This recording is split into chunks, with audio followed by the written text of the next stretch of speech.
Solve करने वाले थे। आपने तो डिक्लेयर किया बड़बोलापन आपने अभी डिक्लेयर किया था कि जी मैंने तो सीज फायर कर दिया, अगले 12 घंटे तक कुछ नहीं हुआ। एक इंफॉर्मेशन मैं अपने दर्शकों को दे देता हूं। ईरान के न्यूक्लियर सेंटर पर अमेरिकी बम के बेअसर होने की खबर है। ईरान का न्यूक्लियर सेंटर अभी भी एक्टिव है, यह बहुत बड़ी खबर। जहां अमेरिका और इजराइल दावा कर रहे थे कि न्यूक्लियर प्रोग्राम कई महीने पीछे गया है, खबर यह आ रही है कि ईरान का न्यूक्लियर सेंटर अभी भी एक्टिव है, यानी कि जो अमेरिका का बम बरसा था वो पूरी तरह से बेअसर साबित हुआ। ईरान का सबसे अहम न्यूक्लियर बेस सुरक्षित है, इस्फहान न्यूक्लियर सेंटर को कोई नुकसान नहीं। श्याम सर कैसे देख रहे हैं इस खबर को?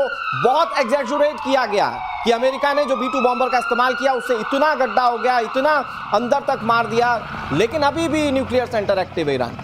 देखिए ये बात काफ़ी मतलब बहुत कंट्रोवर्सी है इसके ऊपर कि उनका कितनी तबाही हुई है। मैंने जैसे आपको कहा था पहले सेगमेंट में, एक मिलिट्री माइट का प्रयोग जरूर किया अमेरिका ने, लेकिन इनरिचमेंट जो प्रोग्राम है उनका कितनी आसानी से उन्होंने कहां पर क्या हटाया। और अगर हम राफेल की बात माने, जब IAEA की चीफ की बात माने, तो कई जगह उनके पास यूरेनियम के ट्रेसेस मिले। और जो 400-500 किलोग्राम का जो 60% इनरिच्ड यूरेनियम है वो भी कहाँ है, किधर गया। हालांकि प्रेसिडेंट ट्रंप कहते हैं कि उनको ज़्यादा नोटिस नहीं मिला, वो हटा नहीं सकते, लेकिन उसके पहले के बहुत सारे बयान थे, बहुत सारे आप दूराभास कह सकते हो उसको, जिसके कारण ये लगता है कि शायद, और वो ये भी कह रहे हैं कि कुछ महीनों में ही वो अपने वेपन प्रोग्राम को वापस ला सकता है। तो जब वॉचडॉग ऐसी बातें करता है, जो यूनाइटेड नेशन के लोग ऐसी बातें करते हैं, तो हमें कहीं ना कहीं मानना पड़ता है कि ईरान, वो ये भी कहते हैं कि सोफिस्टिकेटेड कंट्री है, वहां की नॉलेज, वहां के जो वैज्ञानिक हैं, वहां की जो पहल वो कर चुके हैं, वो बहुत ही आगे बढ़ चुके थे लोग। उनको कौन रोकेगा?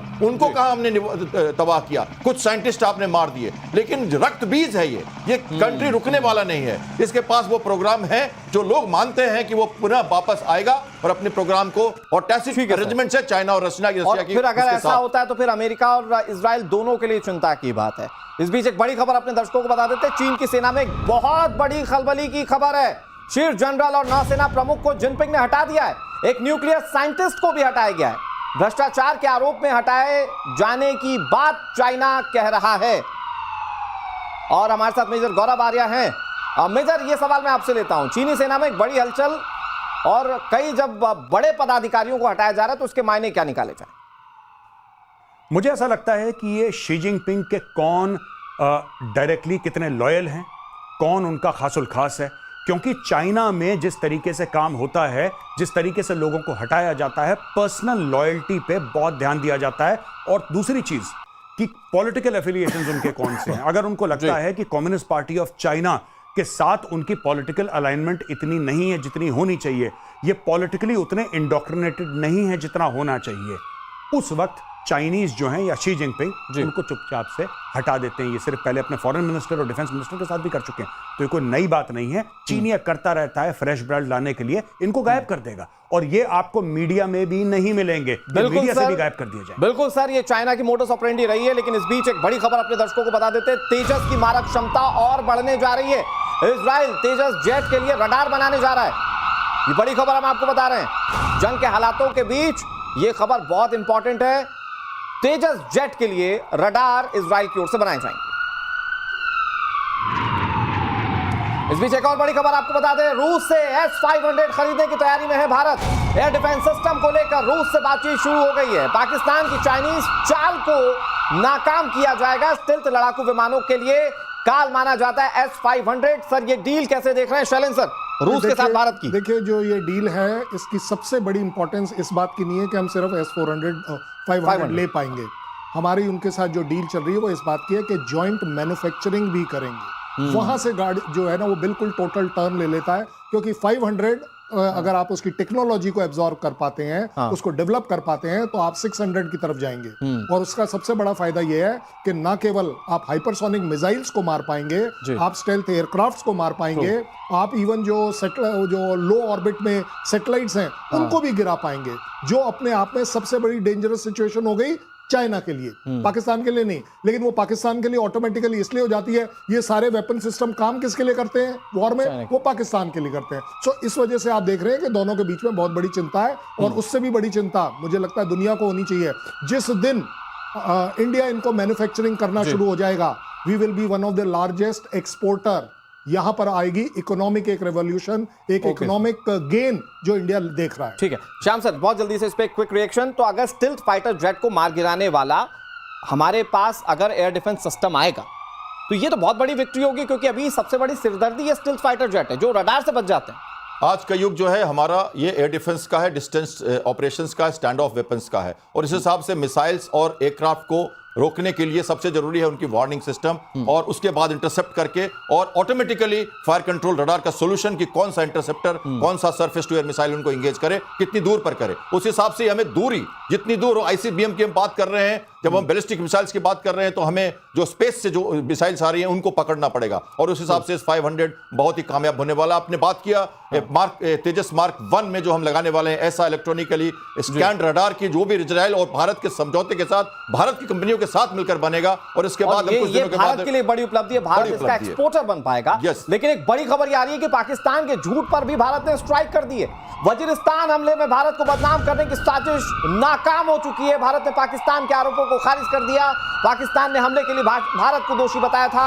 यहां आत्मघाती हमले में 12 पाकिस्तानी सैनिक मारे गए थे, लेकिन भारत ने इन आरोपों का खंडन कर दिया है। भाई, आतंक को पालने वाला देश जब खुद आतंक का शिकार होता है तो वो बगले झांकता है। शैलेंद्र सर, और वो वही भारत पे आरोप लगा रहा था, तो भारत ने बिल्कुल क्लियर कर दिया कि हम नहीं। इस तरह का ब्लेम गेम चलेगा, इंफॉर्मेशन वॉरफेयर चलेगी। मैं आपसे पूछता हूं, अगर हम इन सब लोगों को ट्रेनिंग का, कोई एक ट्रेनिंग कैंप पाकिस्तान का कोई आदमी बता दे जो इंडिया में है।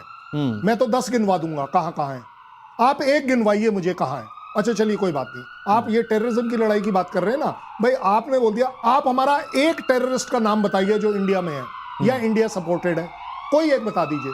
तो ये इस तरह के, देखिए जहां जिस तरीके की तकलीफें पाकिस्तान ने अपने अंदर, चाहे वो टीटीपी के साथ कर रखी है, मैं कह रहा हूं इवन बलूचिस्तान के साथ कर रखी है, हर जगह जो उनकी अपनी प्रॉब्लम्स है, वो सारे के सारे आर्मी पर स्ट्राइक क्यों कर रहे हैं? वो सिविल एरियाज में क्यों नहीं कर रहे? हमारे यहाँ तो नहीं होता, हमारे यहाँ सिविल एरियाज में ज्यादा क्यों होता है? क्योंकि पाकिस्तान का बंदा आया, उसे कहीं पर भी बम फोड़ना है। तो आप देखेंगे ये हमेशा होगा कि ये जो पाकिस्तान आर्मी की जो गलतियां हैं, ये उसका नतीजा वो बहुत रहे। हाँ, और बड़ी बात ये कि हम फिर क्लियर भी कर देते हैं। कई बार तो हमने सबूत दिए हैं कि कैसे आतंकी टेरर कैंप्स जो हैं वो पाकिस्तान के अंदर ही चल रहे हैं। लेकिन एक बड़ी खबर ऑपरेशन सिंदूर को लेकर बताने आ रहा हूं मैं आपको। बड़ा खुलासा हुआ ऑपरेशन सिंदूर पर। पाकिस्तान को नक्शे से मिटा देता है हिंदुस्तान। पाकिस्तान एटम बम गिराता तो भारत जोरदार पलटवार करता। भाई, पाकिस्तान एटम बम की तो धमकी दे रहा था, लेकिन खबर यह है कि भारत पलटवार करता और पाकिस्तान को नक्शे से मिटा देता। इंडोनेशिया में एक सेमिनार में भारतीय नौसेना के कैप्टन शिव कुमार ने यह बहुत बड़ी बात कही है। श्याम सर, देखिए ये जो कह रहे हैं वो बिल्कुल क्लियर कह रहे हैं। राजनाथ सिंह जी का बयान सुनो, जब वो विक्रमादित्य में गए थे नाविका सागर को रिसीव करने के लिए। आस्तनी तो हमने अभी संभाली ही नहीं थी, हमने तो मोड़े ही नहीं थे। देखिए नेवी जो कंपेलेंस फोर्स है आज के दिन में, और वो तब आती है सामने जब लगता है कि इनको सबक सिखाना है। सारे टारगेट्स, मकरान कोस्ट का, सिंध कोस्ट का, सारे टारगेट्स। और आपको मालूम है ये सब हम मीडिया में कहते नहीं है, जो वेपन्स यूज हुए नेवी के अटैक्स में वो किसी को मालूम नहीं है और कभी मालूम होगा भी नहीं। हमने क्या किया है किसी को बताएंगे भी नहीं। सरप्राइज और दूरी, यही नेवी का तरीका है। अब धीरे धीरे आपने एडमिरल त्रिपाठी को सुना 2 दिन पहले, उन्होंने बताया है इसके बारे में। ऐसी तैयारी थी कि शायद उसको पता भी नहीं चलता। सारे शिप्स उनके सबमरीन हार्बर में रह गए, एक भी शिप बाहर नहीं आया। और उनका जो ATR एयरक्राफ्ट ऑपरेशन जब खत्म हुआ उसके 2 दिन के बाद वो ट्रैक करने आया था फ्लीट को, उसको हमने इमीडिएटली ट्रैक करके वापस भेज दिया। हम वहां तक गए जहां तक कि शायद उनको मंजूर नहीं था।